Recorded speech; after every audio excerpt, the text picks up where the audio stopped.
My name's Sarah. I'm an alcoholic. I'm really nervous. I also identify as an addict. Sorry, my brain is just complete mush today. I'm just so burnt out. It's been, the last couple weeks have just been crazy. I'm going to try not to cry. I've been crying so much lately, which is good because I used to never cry. But now I cry all the time and I hate it.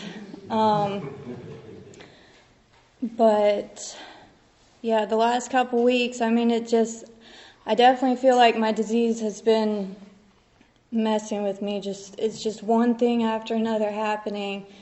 I'd say only one time I thought about drinking, but it's not an option for me anymore.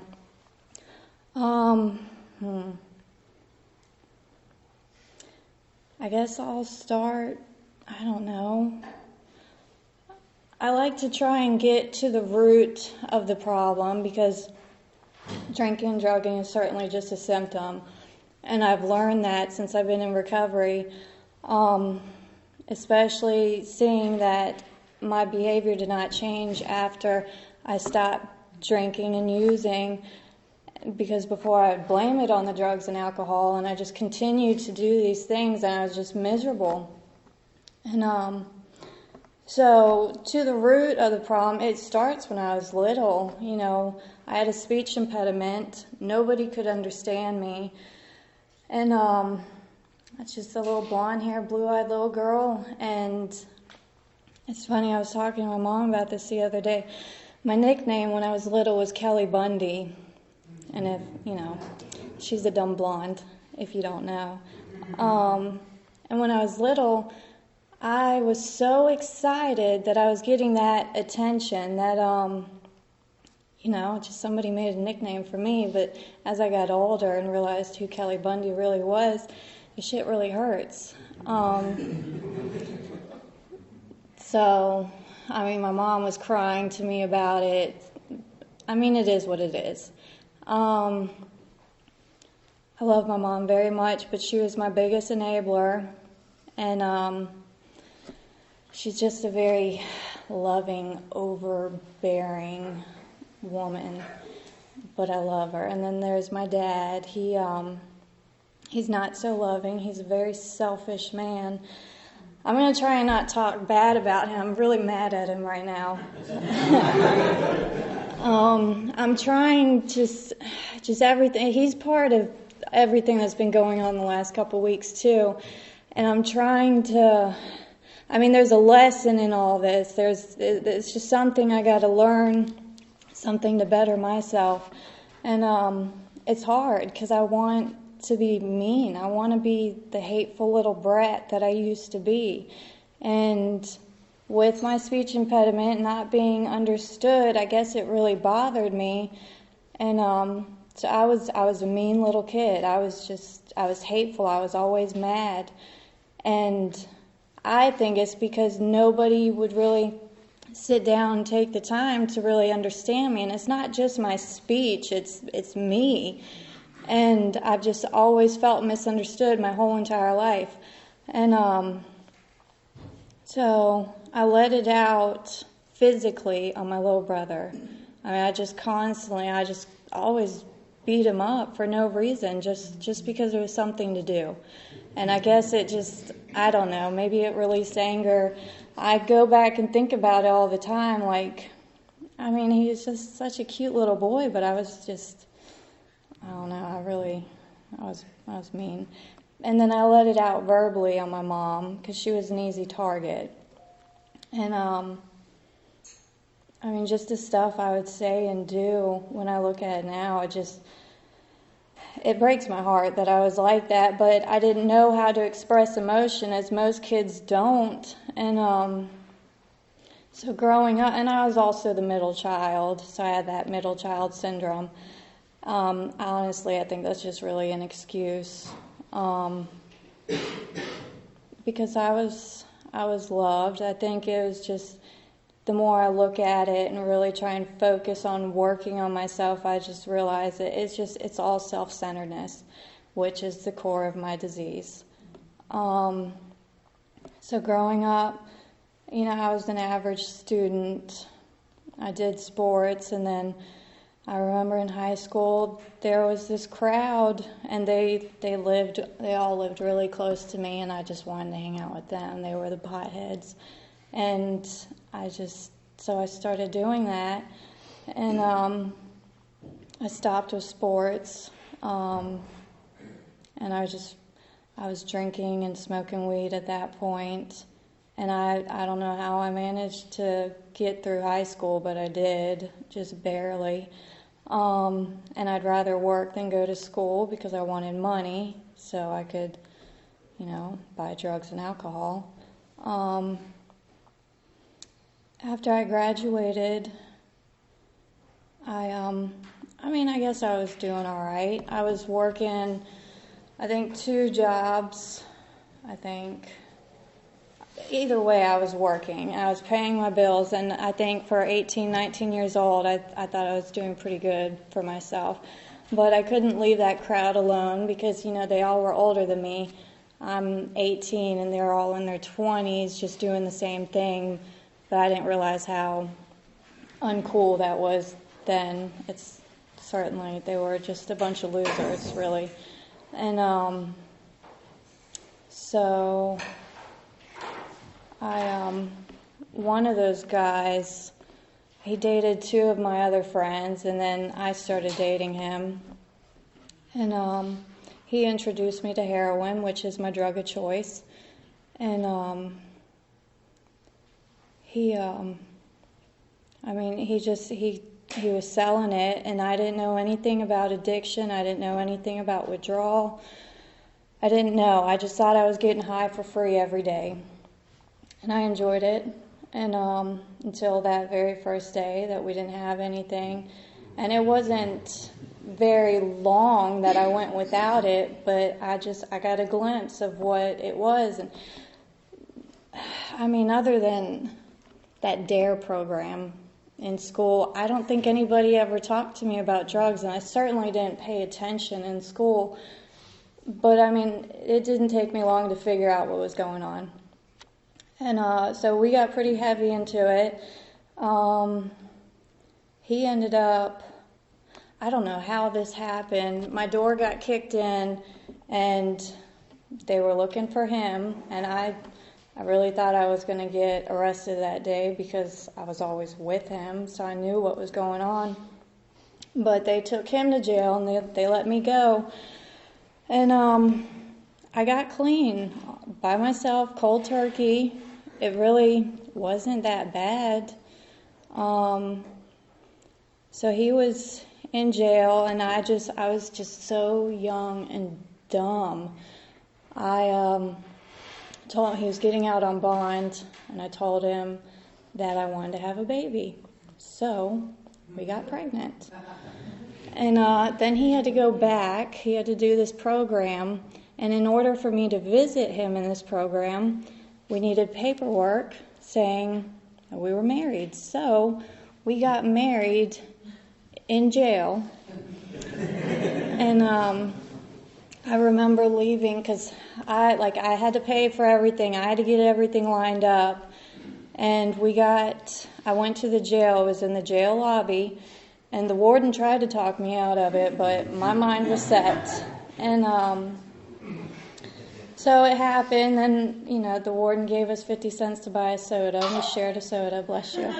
And I remember walking out the doors because I had to leave and go to work, and I was just thinking, I'm stuck. But, they always say the first year of marriage is the best, and it was for me because he was locked up the first year. And so I had my son by myself, and I was clean at that point. While he was out on bond, I was not. So my first trimester, I did use and I did drink. And I remember after I got clean after that, I told myself if there was anything wrong with my child, that was my fault, and I would take care of him no matter what. But thank God he's perfect. He drives me crazy sometimes, but he's perfect. So I was clean, I was doing good, I was going to church. I didn't know anything about meetings. My mom had mentioned them a few times, and I didn't really think nothing of it. I thought it was just, I thought people in meetings were losers. I just didn't understand how, I don't know, I didn't want to be a part of it. And so his dad got out, and I told him, I said, look, we have a baby now. We got to do things right. 2 weeks later, we were back in it. I went through different phases. I went through phases of different drugs and different alcohol. More drugs than alcohol. It was always, heroin was just always there no matter what. But eventually we got into bath salts, and that was insane to the max. I went into a drug-induced psychosis.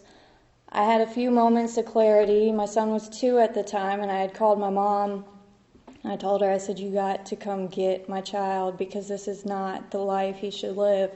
And it wasn't. I mean, like, I was schizophrenic. His dad was just always thinking the cops were outside, and it was just insane.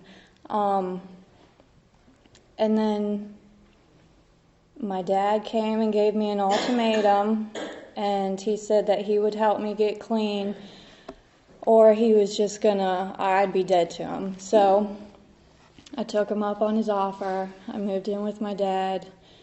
He helped me get a place. I got my son back. He was doing good for a little while, but then I fell into it again. At that time, I was in school and working, and I was taking care of my son and basically my husband too. And it just wasn't getting any better. And his dad, his probation officer would always come to me because for whatever reason he never had his phone working. So, one day I was in school and she told me that I needed to bring him because he didn't have a license either or a car. And I took him to meet his PO, and then she called me about an hour later and told me not to worry about picking him up. And I was upset, but I was so relieved because it was not a healthy relationship at all. He treated me, it broke my heart thinking somebody that supposedly loved me treated me like that and did everything he did to me. But I stuck with him because I thought that's what a wife was supposed to do. But I was miserable. And for a few months I was doing good there on my own, just me and my son. And I was at work one day, and there was a girl that worked there, and we started hanging out, and then we ended up dating for 3 years, and it was just more drugs, because she was a hustler too, and I tend to gravitate to people that sell and that just do all the work, and I just reap the benefits for free. So that went on for 3 years. My mom came and got my son during that time, and I didn't really fight her. That was a relief too, because sad to say, I wanted to just get high and not worry about anybody or anything. That my main focus was being high all the time. This place it was a crappy little trailer, but I owned it. I just walked away from it. I didn't want any responsibility. So I was staying, just couch surfing, and just living like that. I don't know, I was content with it. But I knew in the back of my head that this is not how normal people live. And, I would see, the stuff I'd see, it's stuff you'd see in the movies, you didn't think happened in real life. And, but I thought I was okay. That's what I just kept telling myself. I'm okay. This isn't that big of a deal. Everybody's freaking out because I'm a junkie and I'm going downtown to these dangerous cities but I'm okay. Just because nothing had happened to me yet. I had overdosed several times, but as soon as I woke up from that overdose, I was ready to get high again. I mean, it was just insane is what it is. So I went to detox a couple times, but I only went because I ran out of money and drugs. Nobody would front me anything, and I didn't want to be sick because the detox I went to, I mean, it was all non-narcotics, but it certainly helped with the pain. But that didn't stop me. I ended up I didn't get arrested, but I got in trouble for shoplifting at Walmart because I was homeless. And I went in there to get a book bag because I needed a book bag to carry my clothes in. And it's so embarrassing. I could hear the people on the walkie-talkies, and I was with the girl I was dating then, and I looked at her, I said, "What do I do?" She said, "Run." So we ran, and I ran through Walmart parking lot, and then there was a Chick-fil-A. I don't know why I didn't keep running. I just ran to Chick-fil-A. And I was in the bathroom. I didn't get caught with everything I stole. I don't know how, but I mean, whatever, I got caught, and, then it's just so embarrassing. I asked the cop, I said, "Do you really have to handcuff me? I will walk to the car," and he said, "No, I have to." And I know it was just, there were so many people there. But that's, I was thinking, this is not me, but it was me. I don't know. I certainly deserved it, but that put me stealing from Walmart I can't think of the words. It put it into action, just the following events to lead me to these rooms. And so that was in 2015. I had to go to court. I was put on probation. I didn't follow anything. I just didn't do anything I was supposed to do. And I don't know, my PO would never drug test me because she knew I was high.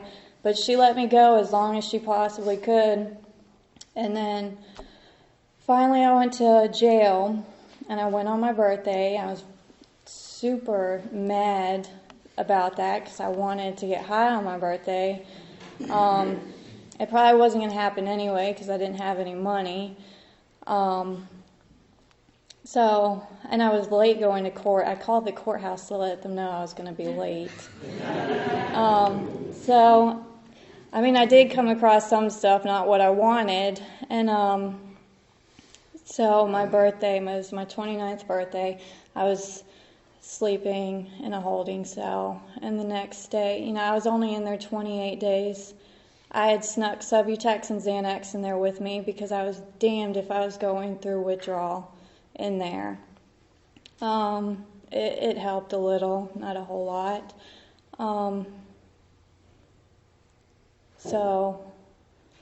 And the girl I was dating, she got arrested too. We did everything together, so we were in jail the same amount of time.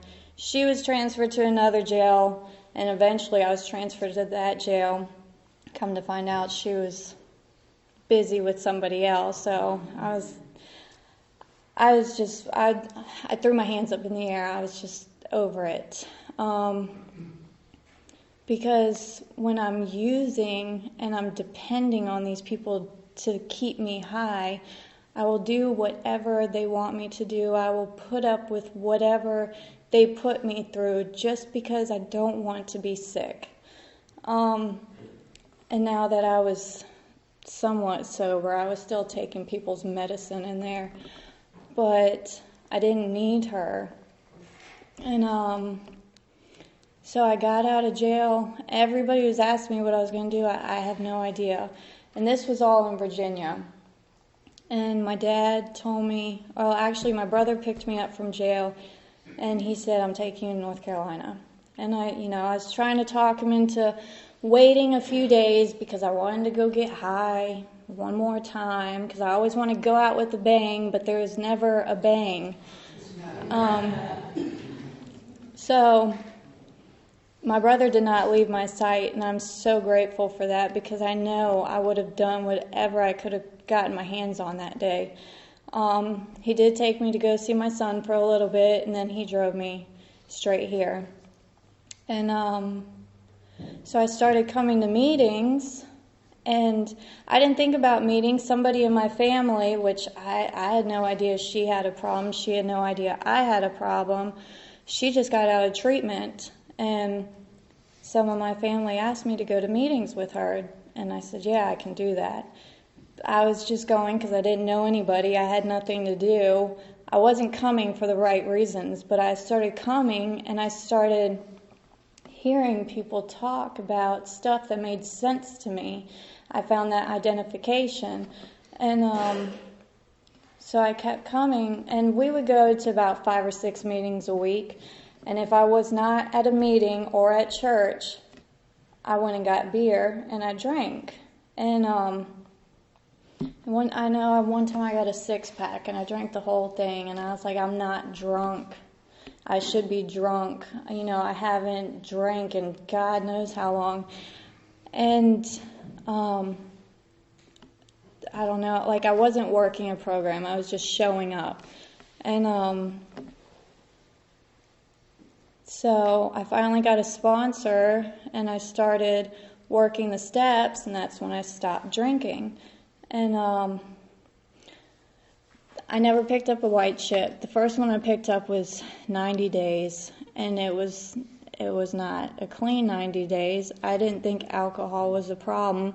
I was clean from heroin for 90 days, but I kept on picking up chips, and I didn't get honest about that until, the beginning of this summer, when I was supposed to pick up my 2-year, and I told myself I can't do it because it's not a clean 2 years. So,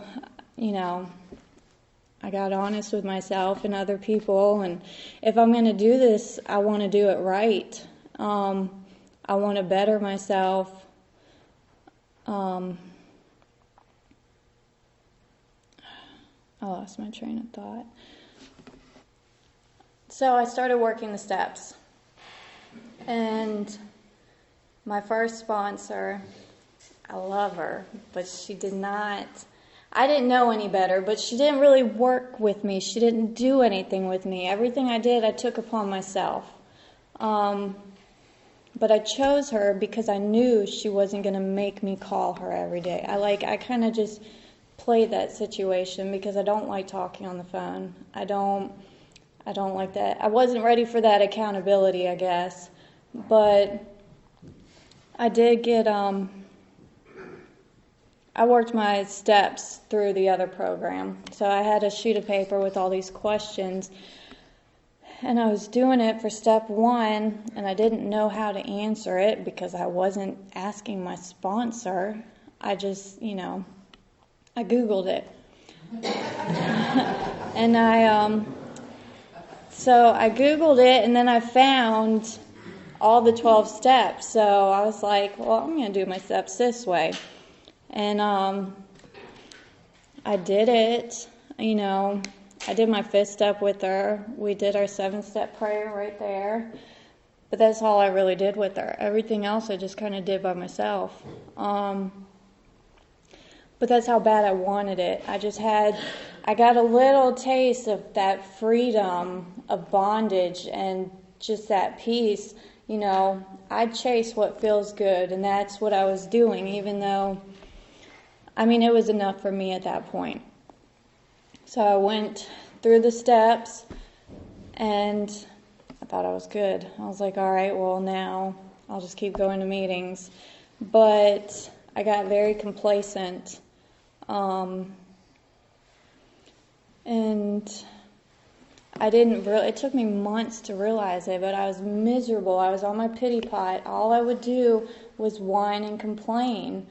And then one day, I don't know, I never believed that this was a disease. I thought that was just an excuse, but just how powerful it was that day I was going to drink.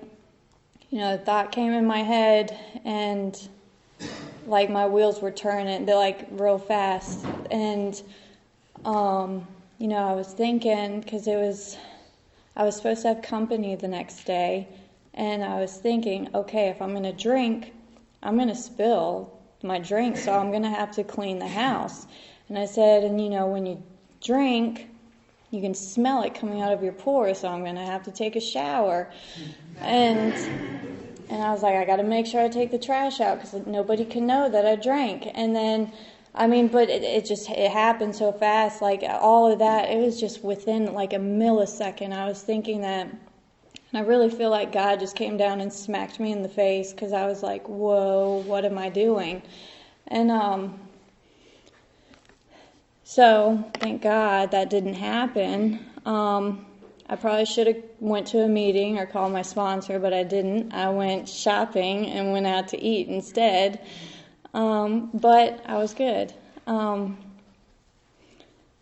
So I got a new sponsor, and she is the real deal. She's exactly what I need. She tells me like it is. She's helped me a lot. It was hard getting used to her. She, it's certainly tough love. But I don't know. It's definitely a divine intervention between her and I, because, I'm the type of person, if you're going to tell me to do something, I want to know why I'm going to do it. And she doesn't necessarily tell me why, but she helps me figure it out. And so we started going through the steps again. I'm still on them. I know I got to my 4th step. The first time I did my 4th step, I got it done within a week. It hurt so bad, I just wanted to get it done with, and then I felt so much better. When I went through my 4th step with her, I was on it for 4 months. I do not recommend that to anybody. But I come to realize that I sat on it for 4 months because it was going to say all the same stuff the first one did. And I'm just like, I'm sober, I'm clean. Why the hell am I still doing this? And that really bothered me. And so finally she gave me a deadline. She's got to do it because I went to her one day and I said, I am working on a relapse. I can feel it coming. And it really scared me because I was just months away from getting my son back, and I didn't want to throw away everything I worked for. And so I did it. I felt better. And she also made the suggestion because, instead I went from drugs and alcohol. Well, I've always had a problem with guys. They give me attention, and I like that attention, and then I sleep with them so they don't stop giving me that attention. Even if I'm miserable or I know it's not the right thing to do, I still do it. And so she made the suggestion to me she said, why don't you take 3 months, focus on your relationship with God and yourself. And at first I was like, oh my God, 3 months is forever. And I really didn't think I could do it. I didn't do it right away. I waited a little bit. But then I did it. And I'm still doing it. It's, honestly, I am more proud of that than I am being clean and sober. Because that all roots back to my childhood with my relationship with my dad. Because I guess I just want that love and affection from who's supposed to be my father, and I just don't get it. It doesn't matter what I do. I'm not going to cry. but it does break my heart. And the other day I was just thinking, here I am not talking to men at all because I don't want to get hurt. I don't deserve that. But then here's my dad doing it to me. And that's, over the last few weeks, my sister had a baby and it died the same day. My identity was stolen. My car broke, and it's just everything at once. And then it's just my dad, he's supposed to be my support system, and he doesn't want to help me anymore. And I went through all that, but my dad, I wanted to threaten him that I was going to get high or get drunk just to scare him, but, what good is that going to do? It might work. I've always manipulated him because I'm daddy's little girl. And I do get, when it comes to finances, I get what I want from him. But that's not what I want from him. I want his time. And he's just not there yet. And that's what I have to tell myself. We're all sick, each and every one of us. And I understand y'all sick because we're sick the same way, but he's sick in a different way, and he loves me to the best of his ability, and I just got to realize that.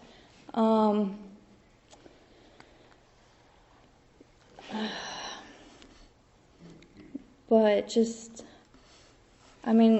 all going to be okay, because even though I don't have my earthly father, I have my heavenly Father, and he has never left me, especially these last few weeks.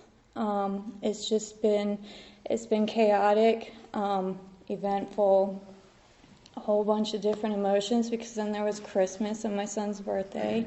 I got to visit my family in Virginia. So, it was just a lot of happy and sad and stress, lots of stress. But everything's okay. It's just, I just have to trust it. I'm so grateful that I found this program. I know that God led me to these rooms, and working these steps and living this program led me back to Him, because I have an amazing relationship with the God of my understanding. And I'm so grateful for that. I'm so grateful that I chose to take that path, because I'm happy. It took me 31 years to be an independent woman, not to depend on anybody, and it feels so good. I never thought that I would get there. I don't know, I'm grateful. I got an amazing job. I love my job. This is the first job. I don't know if it's because it's like my dream job or I'm working this program. I'm grateful, but this is the first job I've ever had that I don't dread going to. And I even have a side job, and it's cleaning, but I love that too. But I work for myself, and that's, it could be because of that. But I don't know. I'm grateful. I have everything I need. I can just see my life just getting better and better the longer I stick with it. And every time, I go through the steps, I have that spiritual awakening.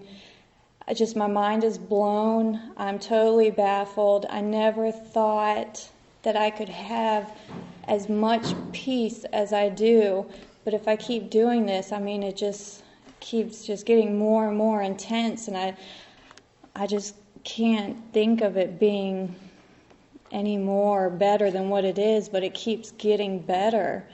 I think I'm going to be done early. I don't know. I'm just so grateful, and I'm going to continue to do this because this is the way my life is supposed to be. I just can't express how grateful I am. not the last couple of weeks, but usually when I cry now, it's just out of gratitude. Like, I'm just so grateful. Like, I can't tell you how many times I've left work and I'm just in tears because I'm just so grateful. I'm so happy. I love my job. I love all the women at my job. It's just building those relationships. Let me say this. When I first started coming to the rooms, I didn't have relationships with women. I didn't know how to. I didn't really like women, so I went to the guys because that's not smart. Men stay with men, women stay with women. And when somebody says to don't get in a relationship that first year, I did not listen, but now it just makes so much sense to me. I mean, these people know what they're talking about. I mean, this is the time to focus on yourself, and it's just, I don't know, I never thought I could. I thought I loved myself, but now I know that I love myself. And that's such a good, amazing feeling. Now I'm done. Thank you.